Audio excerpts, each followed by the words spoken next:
வணக்கம். இது எஃப்ஐஆர். நாட்டின் பல்வேறு இடங்களில் நிகழ்ந்த குற்றங்கள் மற்றும் அதன் பின்னணி பற்றிய தொகுப்புகளை பார்க்கலாம். பஞ்சாபி பாடகர் இந்தர் கவுர் திருமணம் செய்ய மறுத்ததால் கனடாவைச் சேர்ந்த ஆண் ஒருவர் அவரை துப்பாக்கி முனையில் கடத்தி சுட்டுக் கொன்றுவிட்டு சடலத்தை காரோடு கால்வாயில் வீசி சென்ற சம்பவம் பெரும் அதிர்ச்சியை ஏற்படுத்தியுள்ளது. 6 நாட்களுக்கு பிறகு உண்மை வெளிவந்தது எப்படி? ஒடிசா மாநிலத்தைச் சேர்ந்த சின்னத்திரை நடிகர் ரஷ்மிகாந்த் புயான் என்பவரை போலீசார் அதிரடியாக கைது செய்திருக்கிறார்கள். நடிகையோடு லிவிங் ரிலேஷன்ஷிப்பில் வாழ்ந்துவிட்டு திருமணம் செய்ய மறுத்தவர் சிக்கியது எப்படி?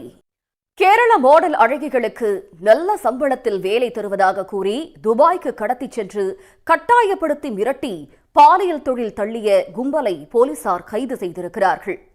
பல வருடங்களாக நடந்து வந்த இந்த கொடூர சம்பவம் தற்போது வெளிச்சத்திற்கு வந்தது எப்படி? ஓசூர் அருகே காவல்துறையில் பணியாற்றும் பெண் பணி முடிந்து வீடு திரும்பும் போது அவர்களிடம் ஓட்டுநர் ஒருவர் அத்துமீற முயன்ற சம்பவம் அதிர்ச்சியை ஏற்படுத்தியுள்ளது. காவல்துறையில் பணியாற்றும் பெண்களின் பாதுகாப்பே கேள்விக்குறியாகிறதா?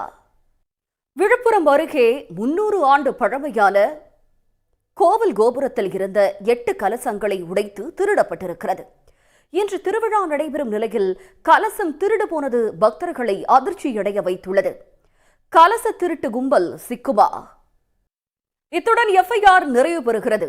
நன்றி, வணக்கம்.